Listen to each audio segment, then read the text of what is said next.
project, it's not so much about mathematics, but more about computer science. But the reason I really wanted to have this workshop is you always have these philosophical objections that you get when you talk to mathematicians. Like, how do you know there are no bugs in your checker? And the answer to that is to verify your supercomputer. And there are a couple of projects like this. These guys really have by far the best product around. And also they have a huge organization there, so again it's about big projects, which wouldn't run on my laptop. How much RAM do you need to be able to verify everything there? I think 8 gigabytes in that case. It's not really good. Anyway, so there's a lot of work there, and I'm really need to announce Magnus. So before I start, I just want to say that Gerben mentioned binary verification. You want to hear a talk about that? Yes, Tom Sewell is talking today. It's 4 hours. Exactly. So it's 4:30, not 5:30. Yes. There he says in the email. Organizers have changed the schedule. But not updated the website. So I'm going to talk about verified theorem provers. This is part 1, and from now part 2. So to some extent, you have to stop me early so that I don't run. How much time do you want for questions between you and I'll just wait for that? So I'm hoping that this will be interactive, so that the questions will come. Yes, we're about 10 minutes late. Ramana starts with I can use this time that I was out. So in some sense, so I'm going to talk about Milano theorem prover, and it's a very simple first order list prover, and it's definitely not the unified QED proof. I mean, it'd be completely mad to do maths in this proof. But Ramana is talking about verified implementation of whole life, and that's closer to that. So that's why I don't want to run it. Actually, QED wanted us to use PRA. Lava is PRA, so it's very close to the original QED. Okay, but Go ahead.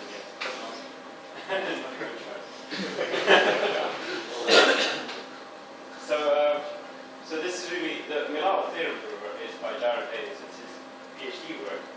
Also a self-verifying theorem prover. So I'll get to what that is. So with him, I developed Jitala verified list implementation that can run his prover, and I'm going to talk about how we prove sounds in this with respect to that. So how do we do that? Well, in previous work, we produced this verified implementation of x86, of list on x86, and for that you need the semantics of what it means to run x86 machine code, and you need the source semantics of list. So we proved that this blob of x86 implements that semantics. I could talk about this a little bit, and then so on top of this blob of x86, we can run Milano. So what's that? The core Milano is about 1,700 lines Milano list, and what we did was find the semantics, formalize the semantics, and the inference rules, and then prove soundness all the way from the list source semantics all the way to the semantics of the logic. So what is Milano? So it's, as I said, it's a style prover, but it's unlike these. So these are monolithic systems with, I think, 50 megabytes of trusted source code. So there's no kernel really. But Milano has a small trusted kernel. And because but it also is designed to avoid LCF's performance data. So it's meant to be as, you can, in principle, get it as fast as ACL. So how does this work? In LCF style provers, you have a small kernel at the base, and it implements the logical inferences. And anything you build on top of this needs to be written in terms of these, so that actually the only thing that produces theorem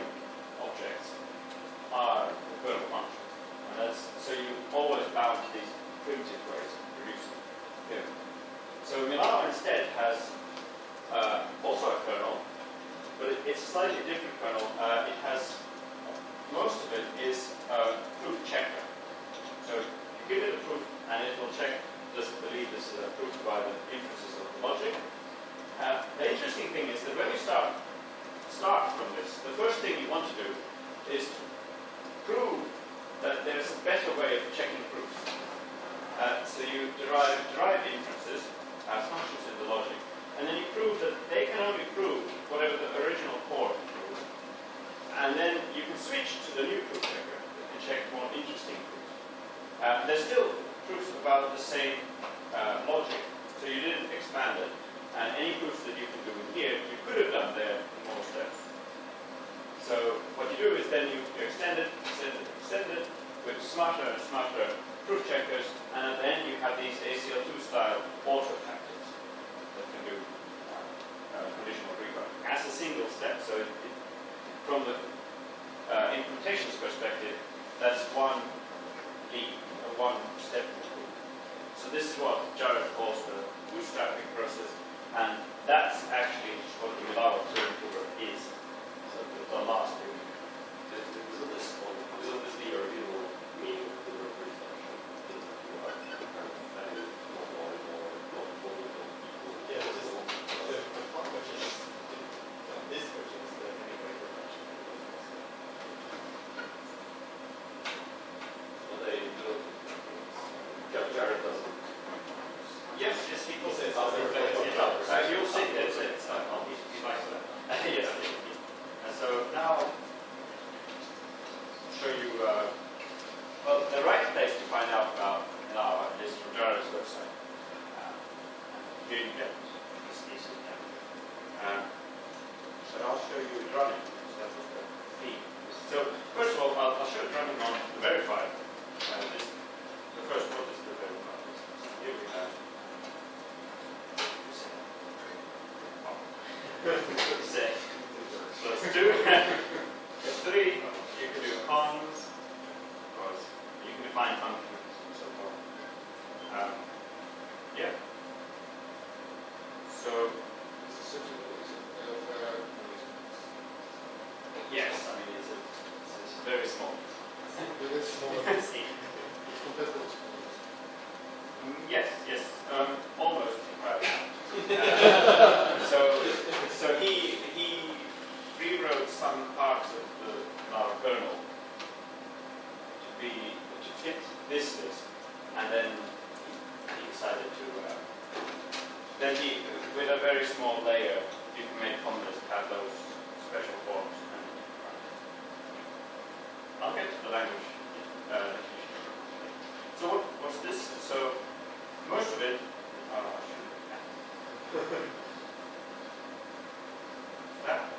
That's the implementation. It's not very good. The numbers update. It's bigger than. And then there's a C wrapper that essentially calls verified code, and that's what we saw running here. So now if we want to run Milano, well, Milano's kernel is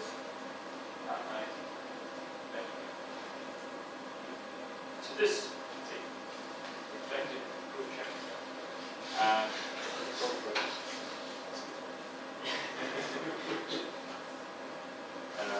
So this is it. It's just listed. But interestingly, so if you go to the bottom, so it's about 1700 lines, you have this is the main. So this is how you set it up for proof. So there's a Milano main. It starts from an initial state like that, and then it checks whether it accepts all the commands you give it. Yes. So this is where my list differs from the normal list. So I have defined instead of defined. And I could actually write this in terms of defined, because that's the maximum of my system. So the original, you can see from here, the original checker is logic proof P, so that just means it's checked. This is just the name, so is it a proof? That's another proof P, and proof P is just defined to be flag proof P, flag proof P. It's just this, and then essentially this one checks whether it's okay, that each step of it is okay. So you give it an appeal, and it will check is this or that. So browse this if you want, but it's just tons of this. So now we can run it. So I have this little script to run. So first, I create this file that's based on the call that I just showed you.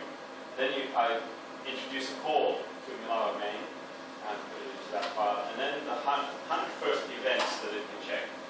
Add that, and then I'm closing parentheses using characters. And then finally, I just give this input that I just produced into Java, and you see what happens.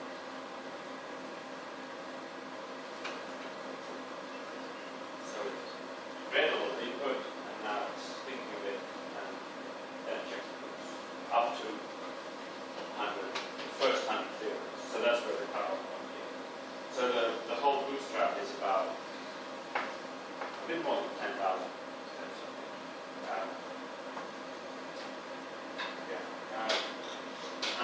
Now you see Ramana run.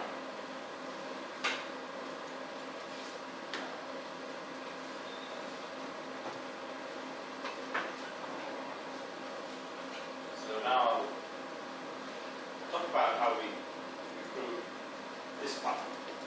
But I'm happy to talk about other parts too. It's based on what you want to hear. So there's three parts essentially. The first one is quite a simple exercise in formalizing Ramana's logic. It had a few odd cases, but that's what we did. And then we wanted to prove that Ramana's kernel, the ASCII I showed you, is faithful to that formalization of the logic. And I guess this is the more interesting part. So we'll talk more about that. So we run this parser in the logic on Ramana's kernel, translate it through this deep embedding into a shallow one, and then we do a proof of this. That is basically this shallow embedding is then the implementation of Ramana's kernel is faithful to the logic.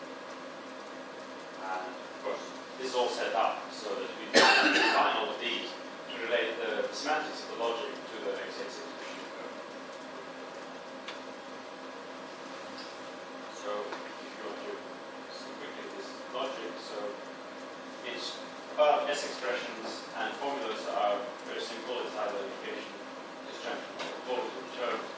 And what's, I guess, interesting here, there's no binding other than this essentially an applied lambda. So this is just a left expression. Then you have built-in functions. We have defined functions. I'll skip through this because I thought this is quite static. Slow me down. We find the semantics of it. Maybe the interesting thing is that the list evaluation of the primitives is part of the semantics. And you can write it as mostly as a functional program. So that's quite nice. And the user-defined functions are just taking an interpretation from the context I, and that's the semantics. That makes sense for the context. So the inference rules, we have the standard-looking ones, and then we have axioms, which are essentially just facts about this primitives, and then we have this way of handling definitions. So the context carries around what definitions, what use definitions have them in. And if you have a normal definition with a normal body, then you can, as an inference rule, get, or as an axiom, essentially get the defining equation of that function.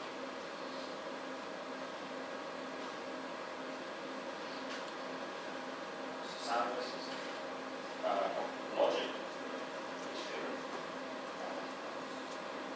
But you also have to prove that, so that's one part, and equally difficult, I would say, is to prove that the context well-formedness is carried across the definition this is partly because in Lava you can define a recursive function that's one step prover, and you have to prove that it terminates the admitted logic, and that's all part of the kernel.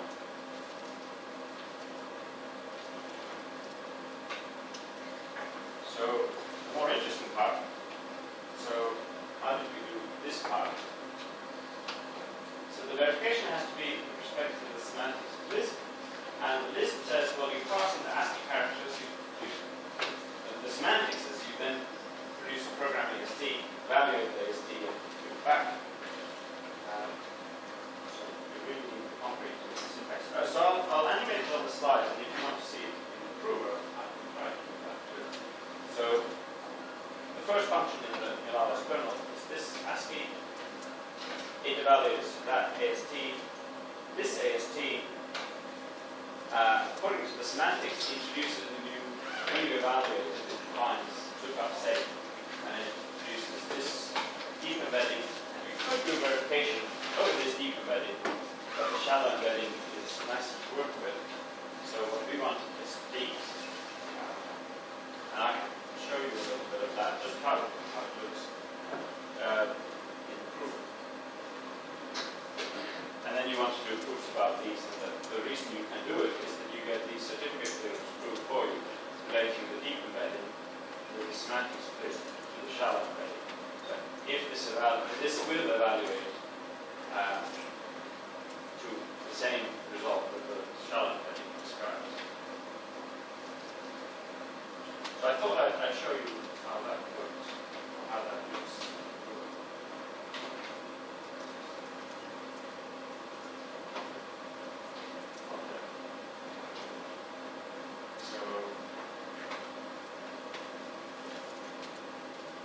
So here I'm saying, so I set up so this is pure extract, that's the function that so this is Paul running here, and this is just ML or a script file. This is just normal ML running inside. So we're in the Stone Age in terms of user interfaces. It's very nice, I think, because then it encourages you to write ML code to automate your proofs. So that's an advantage.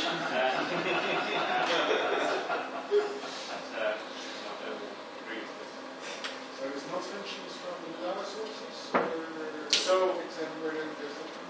So there's something setting up earlier here. It's called assumption. Yeah, well, so this, maybe I go back to the beginning.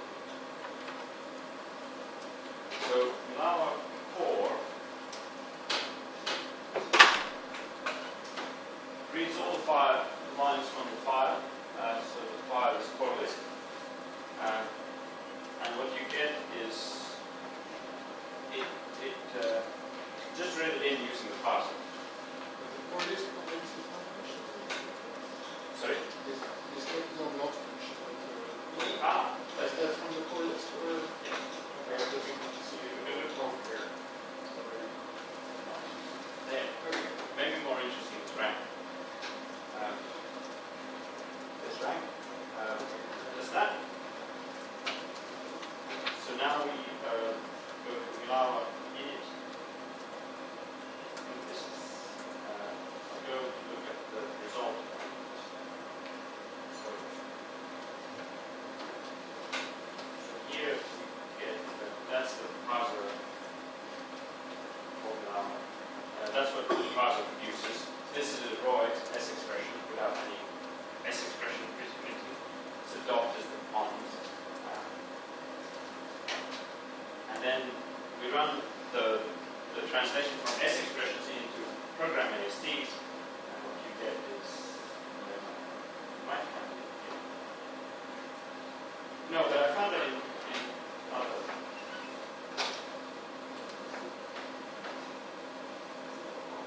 Yeah, exactly. Oh, hold on.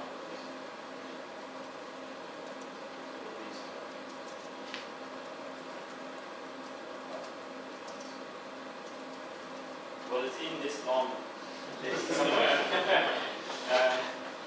which is abbreviated.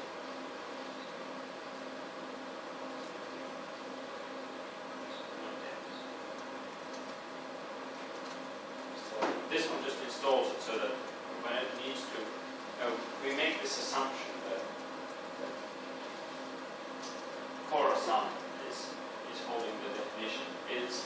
It has been loaded, so anything defined in Khorasan is in the environment. So let's go down to ranks. And now here we have rank. So it translates into this function where if you look on the side, C take on argument x, response p, and then add y, add again, vertical, and 0 otherwise. So, but why could you believe this? It's because it also produces theorem.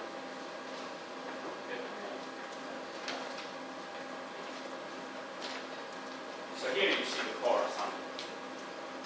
If you have Khorasan true for the environment K, then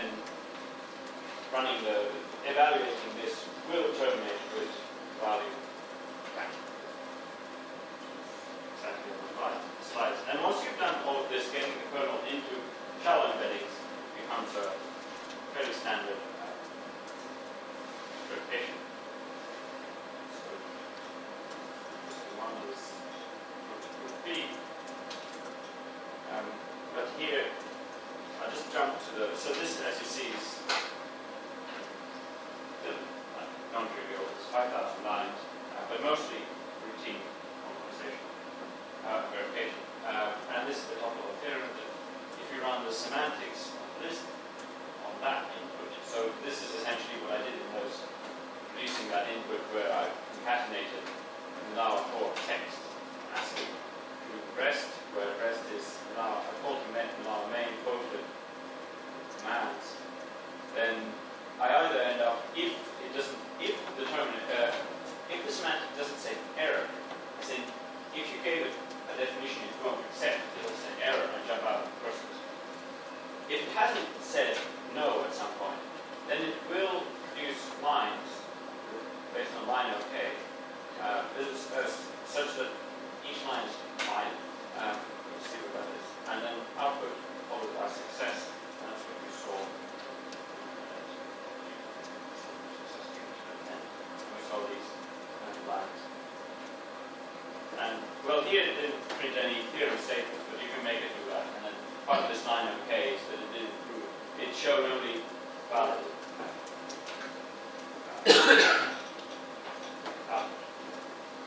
So maybe I should stop you. I would like to see more of this offline. Do we want to take questions now, or you take questions together at the end? Maybe together.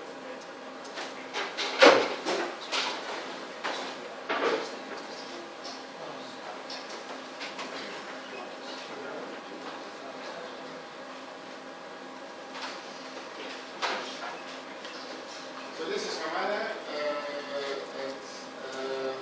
Magnus Myreen very much working together with this. So the previous talk was a verified version of a small variant of AC tool. That is the whole system, and Ramana will tell us about the small version of home, then with the whole system, so it's more bootstrapping, right?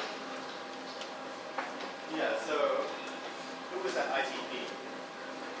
Because I don't want to go over all my slides from ITP again. I just want, for the people who work there, this is one of the slides from there. What was the goal of verified home? So do the same thing for Malawa, but for online. So produce a theorem proving system together with the proof that says that every theorem that it prints, that the binary prints, according to the semantics of the machine code, is true according to the semantics of hierarchical logic. And we've almost done with that, but there's just some bits at the end that are remaining to be done. But the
those two steps are not quite finished. So that's why I'm going to show you my proofreader. Can I switch my out? How many percent of it was finished?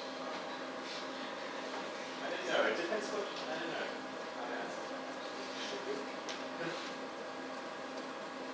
Somewhere it's here.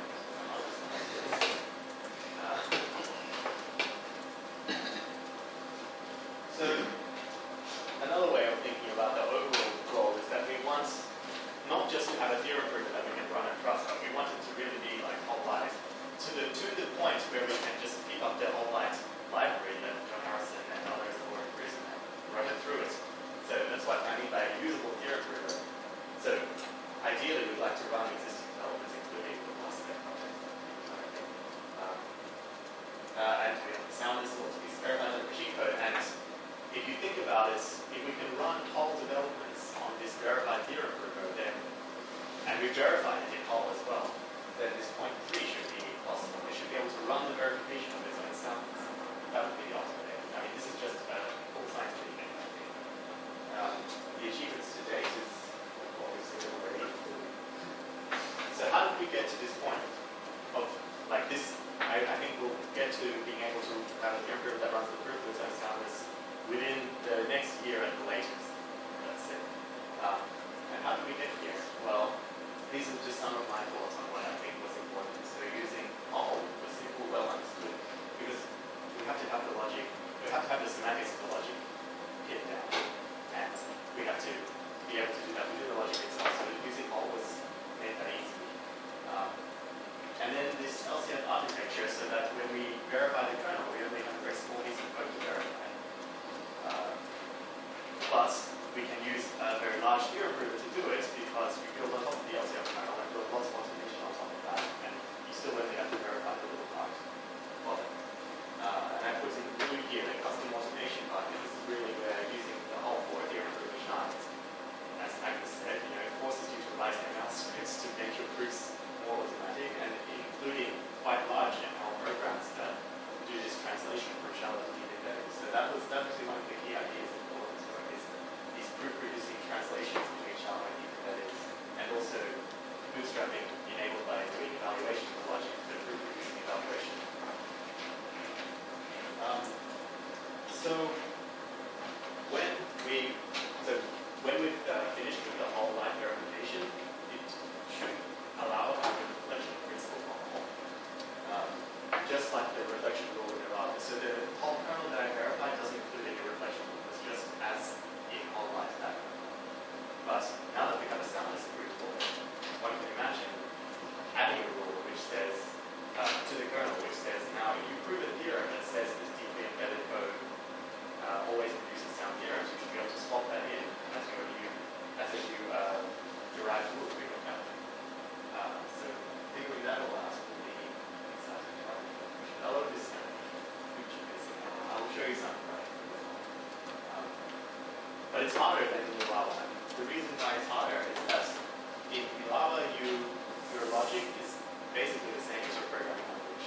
But in Hall that's not the case at all. There's a large gap between the Hall logic and the executable fragments, let's say.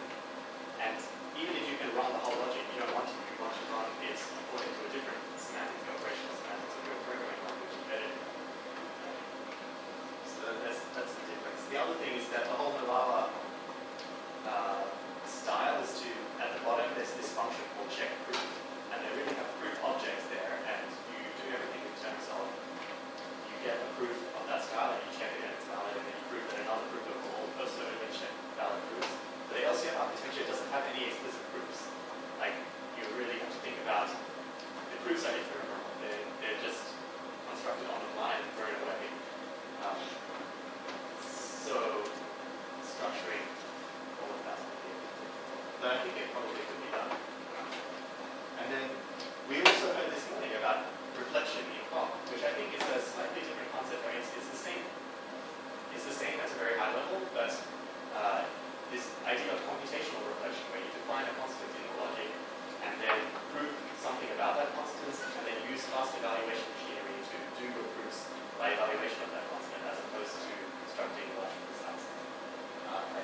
perfect demo is something that I've been working on for like the last week, mostly inspired by Benya and Nima.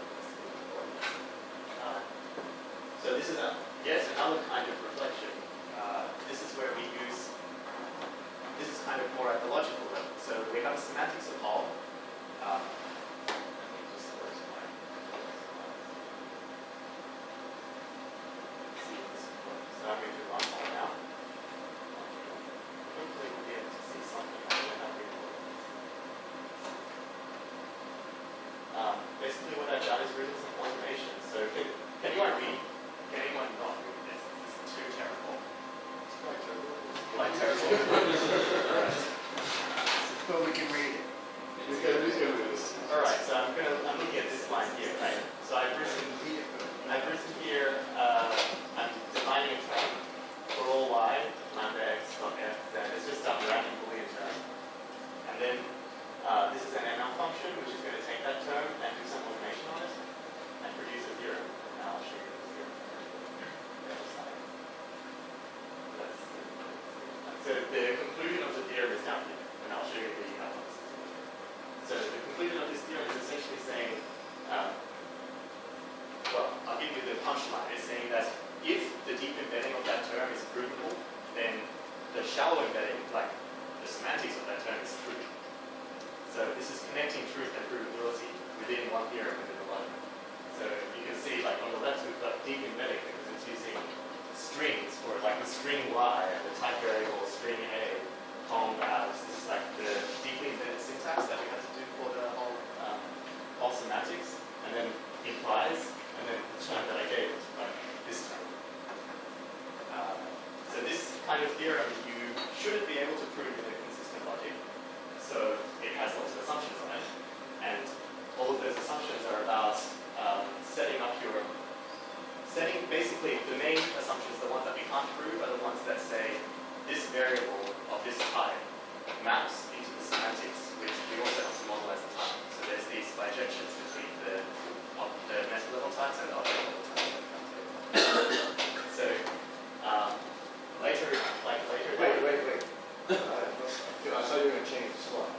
No. But before you change the slide, can you tell us what a reflection, what that line open reflection library is? That's just a library of ML code that I happen to give as a suggestion. I can show you the file if you want, the reflection. No, but does it have anything important to do with this? No, it's just like any other of these. Like I'm opening the whole kernel as well, and other things and all of those. All my questions. Okay. So, I'm going to run a bunch of stuff and just get some outputs up here.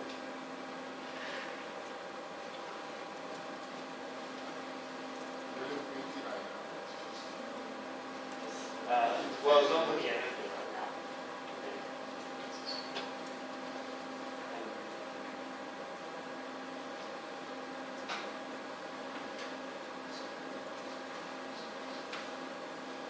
All I wanted to show was that at the end I was able to, by manual proof, to get rid of most of those hypotheses that were there before. And so this is another one of these theorems that says if this term is provable, then the term. And I've reduced it just to 3 hypotheses. One of them is that I have a valid model set theory, so this might be one of the difficult ones to prove. And then these bijections. So in A here is the bijection that's sending the type variable A to some set that's supposed to represent the set of hypotheses. And I go back to my slides. So what exactly is set theory for? So the set theory for me is we have a specification of set theory in the abstract in terms of a membership relation. The membership relation goes from a type variable u to u to bool. And then we just specify, so if this was a set theory, it must satisfy these attributes. Like is it Zanella set theory. okay. Yeah. So ultimately, we want to not just prove the provable implies the term, but something a bit more complicated, which we could instantiate with something that's, we could instantiate with a formula that's about an implementation of the theorem further. And you could, this is all very preliminary, but you could use it to produce